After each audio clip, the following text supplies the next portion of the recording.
Ayat hari ini adalah Markus 14 ayat 22-25. Mari kita baca bersama. Dan ketika Yesus dan murid-muridnya sedang makan, Yesus mengambil roti, mengucap berkat, memecah-mecahkannya, lalu memberikannya kepada mereka dan berkata, "Ambillah, inilah tubuhku." Sudah itu ia mengambil cawan, mengucap syukur, lalu memberikannya kepada mereka, dan mereka semua minum dari cawan itu. Dan ia berkata kepada mereka, "Inilah darahku, darah perjanjian yang ditumpahkan bagi banyak orang.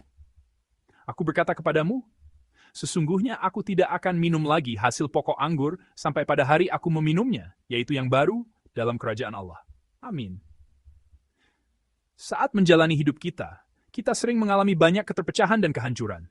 Terkadang karena penyakit, terkadang karena keruntuhan ekonomi, dan terkadang karena perpisahan dengan orang yang kita cintai, kita mengalami penderitaan seolah-olah tandan anggur yang ranum dalam hidup kita tercabik-cabik.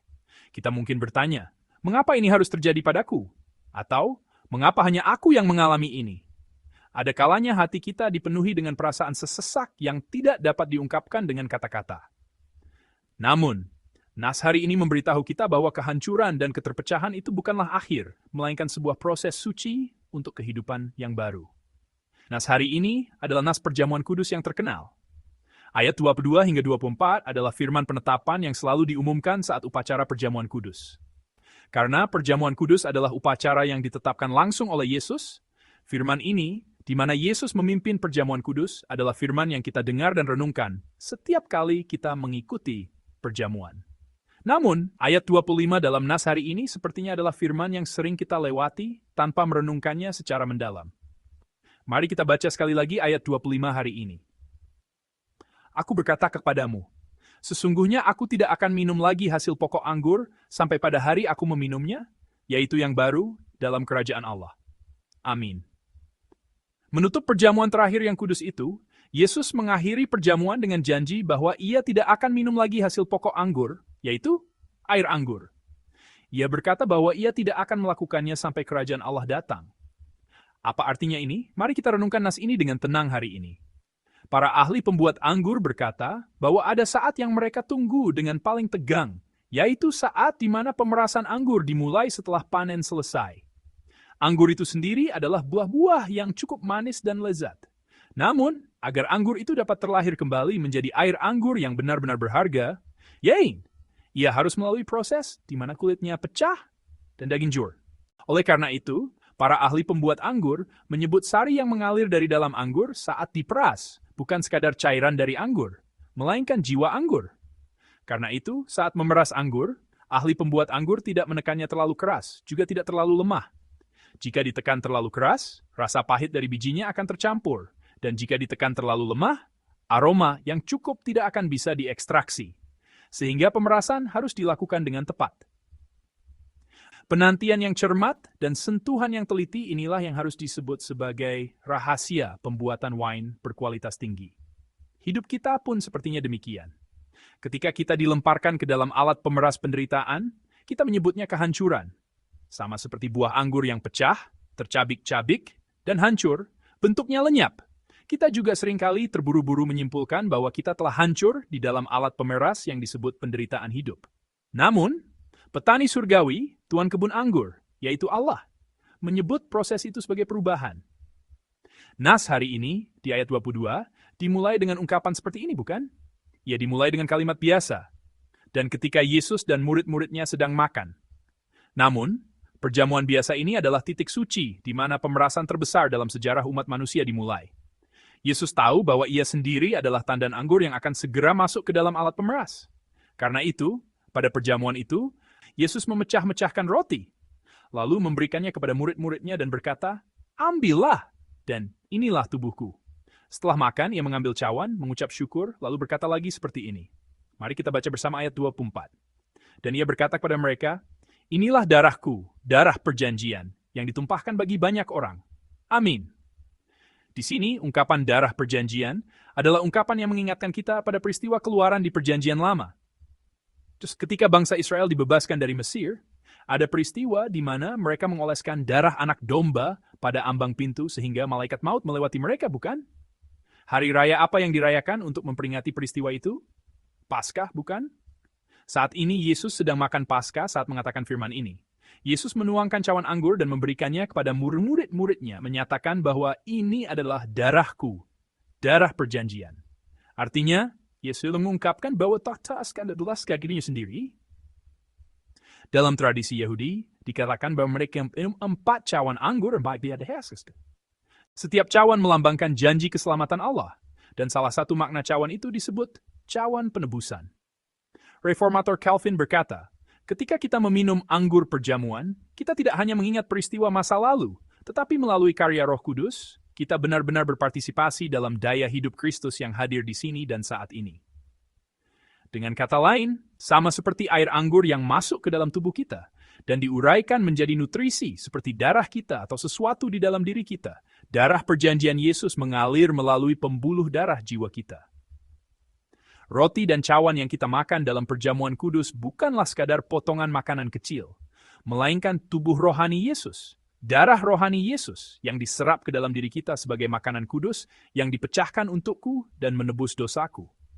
Dengan demikian, masalah dosa kita telah diselesaikan, dan kita dapat terus menjalani kehidupan hari ini sebagai orang yang diselamatkan. Roti, tubuh Tuhan yang dipecah-pecahkan, dan air anggur, darah Tuhan yang tercurah, inilah makanan perjamuan kudus. Meja makan yang sangat biasa menjadi meja makan yang sangat kudus.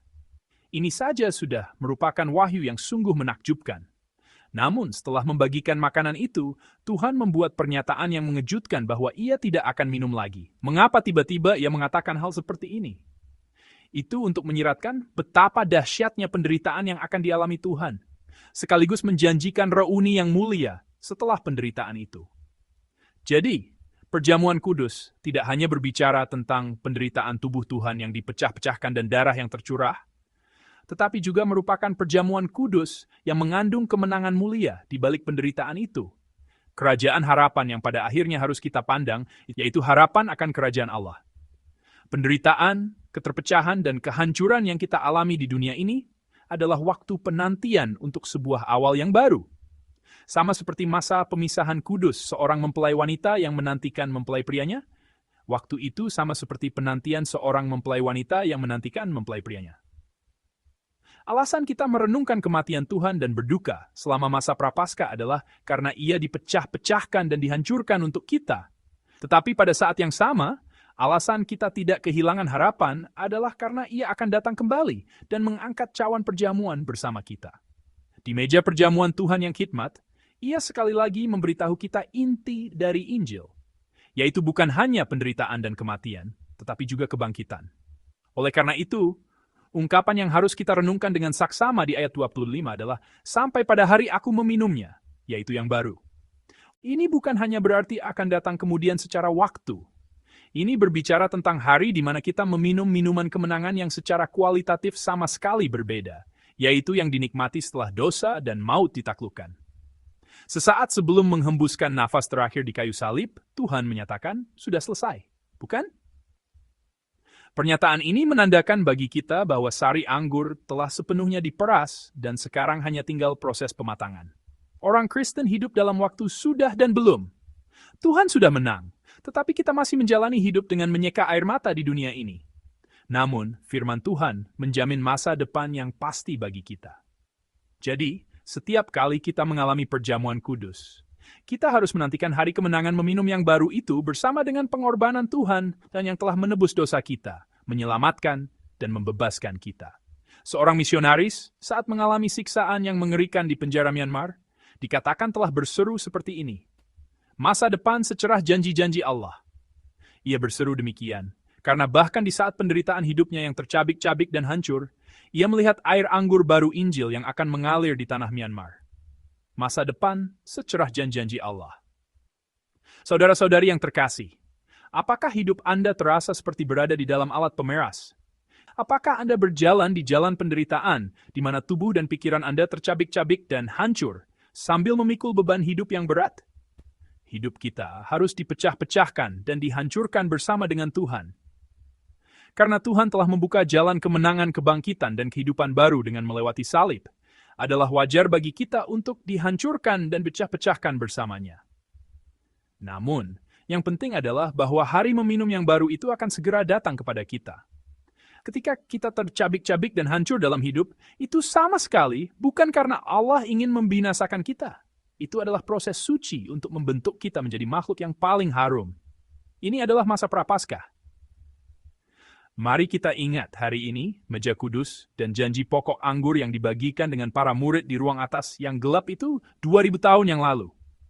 Saya percaya bahwa sampai kemenangan terakhir, Tuhan akan memimpin kita dengan langkah iman dan keberanian melampaui cawan pahit penderitaan menuju air anggur baru kemuliaan. Saya memberkati Anda dalam nama Tuhan agar dapat berjalan dalam perenungan dan langkah iman yang kudus hari ini.